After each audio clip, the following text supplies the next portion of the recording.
આપણને બધાને આપણા મા બાપ અને આપણા શિક્ષકો શીખવાડે છે એ ખરેખર સાચું હોય છે અને જીવનમાં થઈને રહે છે. મા બાપ કહે છે ને કે બેટા જ્યારે નાના હોય ત્યારે એમ કહે છે કે બેટા તમે સારા કર્મ કરો, કોઈ દિવસ કોઈનું ખોટું ના કરો. મને તમારા મા બાપે એવું શીખવાડ્યું હતું. તો ત્યારે તો નાના હોય એટલે આપણને ગમે નહીં, આપણે એમ થાય કે આ શું બધા ભાષણ આપે છે. પણ અત્યારે જ્યારે જીવનમાં થાય છે ત્યારે મા બાપની બહુ યાદ આવે છે, પણ ત્યારે મા બાપ આપણી સાથે હોતા નથી, રાઈટ? ઘણા એવા કિસ્સાઓ મારા જીવનમાં બની ગયા છે. હું તમને એક એક કરીને નાનું નાનું શેર કરું છું તો તમને પણ ઇન્સ્પિરેશન મળે. તો આજે લંડનમાં અમે 2004માં અહીંયા આવ્યા પછી અમારી સ્ટ્રગલ પીરિયડ ચાલુ થયો. અમે લોકો ભાડે રહેતા હતા કોઈની સાથે પીજીમાં. પછી 2-3 વર્ષ પછી અમે લોકોએ અમારા ઘરની પ્રોસિજર ચાલુ કરી. તો લાઈક અમે અમારું ઘર ખરીદવાના હતા, લાઈક 2006માં કેમ. તો અમે કોઈને ત્યાં ભાડે રહેવા ગયા કે જ્યાં સુધી પ્રોસેસ ચાલે ત્યાં એક રૂમમાં અમે રહી લઈશું. હું, મારો હસબન્ડ, મારી ડોટર 8 વર્ષની હતી અને મારું વર્ક પ્લેસ મારા ઘરની એક્ઝેક્ટ સામે હતું. તો 10 મિનિટ મને ચાલતા થાય. તો સેટરડેનો દિવસ હતો, મારી ડોટર ને રજા હતી અને ઘરમાં જેના ઘરમાં અમે રહેતા હતા એ બધા એમના ક્યાંક ફરવા ગયા હતા કે 2 દિવસ માટે ક્યાંક બહાર ગયા હતા.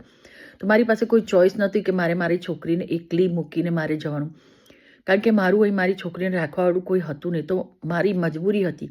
એટલે મેં કીધું બેટા તું ખાલી 3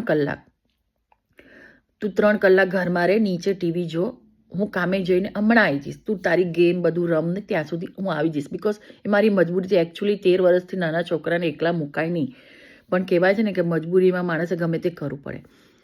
તો હું જોબ પર ગઈ અને હજી જઈને મેં મારા ટેબલ પર મારું પર્સ મૂક્યું, ત્યાં જ મારી ડોટરનો ફોન આવ્યો એકદમ. Mamma please come back, I can see some smoke in my house.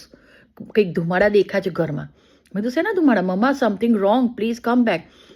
એટલે હું તો ભાગી મારી બેગ લઈને. મેં આ લોકોને કહી દીધું મારા કામવાળાને કે મારા ઘરમાં કંઈ પ્રોબ્લેમ થયો છે. જો થેન્ક ગોડ કે મારું ઘર 10 મિનિટ દૂર હતું. હું ગઈ, મેં જોયું તો મારો જે બેડરૂમ હતો ને એમાં ધુમાડા હતા અને એમાં આગ લાગી હતી.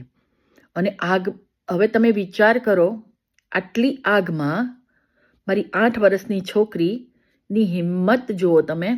અંદર ગઈ, અંદર જઈને એણે ડ્રોવર ખોલ્યું.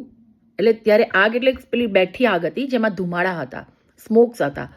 તો ત્યાં જઈ અને એણે ફોન લીધો. ફોન લઈને નીચે આવીને મને ફોન કરે છે. એ છોકરીની હિંમત જુઓ તમે. આ બધું શું છે? ભગવાનનો ચમત્કાર છે. આના સિવાય કશું જ નથી. તો પછી એણે મને ફોન કર્યો, હું ઘરે ગઈ. થેન્ક ગોડ મારી છોકરી સહી સલામતી, પણ ઘર બળી રહ્યું હતું. ઉપરથી પોપડા નીકળતા હતા, નીચે બધું પડી રહ્યું હતું. અને મારું મગજ એટલું બધું, હું ટેન્શનમાં, સ્ટ્રેસમાં. હનુમાન ચાલીસા મેં ચાલુ કરી દીધા. અંબેમાં, હું અંબેમાને પણ બહુ માનું છું. માતાજી મારું બચાવી લેજો, મારી છોકરીને બચાવી. રસ્તામાં એવી રીતે હું બોલતી આવતી હતી અને ત્યાં જઈને પણ હનુમાન ચાલીસા મેં બોલવાના ચાલુ કરી દીધા. અને તમને ખબર છે ભગવાને કઈ રીતે બચાયા?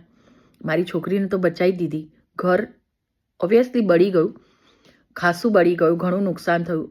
મારા બધી જ વસ્તુ જે મેં લંડન આવીને લીધી હતી, ધીરે ધીરે મારું લેપટોપ બળી ગયું, મારા કપડાં, મારી વસ્તુઓ જે મેં બધી લીધેલી હતી બધું જ બળી ગયું. અને ફાયર બ્રિગેડને બોલાવી, ફાયર બ્રિગેડ આવી, ફાયર બ્રિગેડે પાણી છાંટ્યું અને મારા બધા ડોક્યુમેન્ટ બધું જ બહાર ફેંકી દીધું એ લોકો તાત્કાલિક. મારા હસબન્ડ આવ્યા, મારા હસબન્ડ ગયા ત્યાં આગળ અને જઈને જોયું ને તો મારા જે ડોક્યુમેન્ટ્સ હતા ને જે બેગમાં, એ ઉપરથી બળી ગયા હતા. એની પર પાણી હતું અને એ બેગ લઈને, પાઉચ લઈને આવ્યા.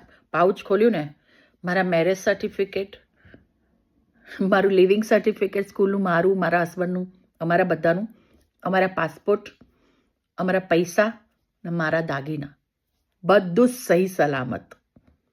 તો તમે વિચાર કરો કે આ હનુમાનજીનો પરચો ના કહેવાય? આ હનુમાનજીનો ચમત્કાર કહેવાય કે નહીં? પરંતુ જીવનમાં જ્યારે તકલીફ આવે ને ત્યારે આપણે એમ થાય છે ભગવાન તું છે જ નહીં. મને પણ આવું થઈ ગયું હતું કે તું નથી, હું દીવો નહીં કરું તારો. પછી મને મારી મમ્મીએ બધાએ મને સમજાવ્યું કે બેટા જો ભગવાનને તારું નુકસાન કરવું હોય ને તો એણે કશું રાખ્યું જ ના હોય. તારી છોકરીને પણ ઈજા પહોંચાડી, તારી છોકરી બચી ના હોય તાજે. અને તારા ડોક્યુમેન્ટ્સ બચાવીને શું આપે છે કે તારા જીવનમાં આ ભોગવવાનું હતું એટલે તે ભોગવી લીધું, પણ મેં તને બચાવ્યું છે. જેમ કે લાલા મૂવીમાં કહે છે ને કે ભગવાન કહે છે કર્મ તારે કરવાનું છે, હું ખાલી પાછળથી ધક્કો આપીશ.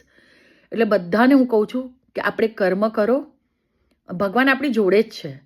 તમે આ મારો સત્ય બનેલી હકીકત છે કે મારું બધું જ બળી ગયું, પણ મને ભગવાને ધક્કો આપ્યો કે બેટા તારા કર્મ પતી ગયા, તારા ડોક્યુમેન્ટ્સ રાખું છું, હવે મહેનત કર અને પાછું ભેગું કર.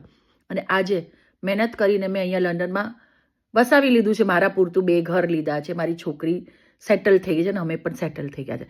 એટલે બધાને કહું છું ભગવાન પર વિશ્વાસ રાખો, ભગવાન તમારી સાથે જ છે. જય બજરંગબલી, જય મા અંબે.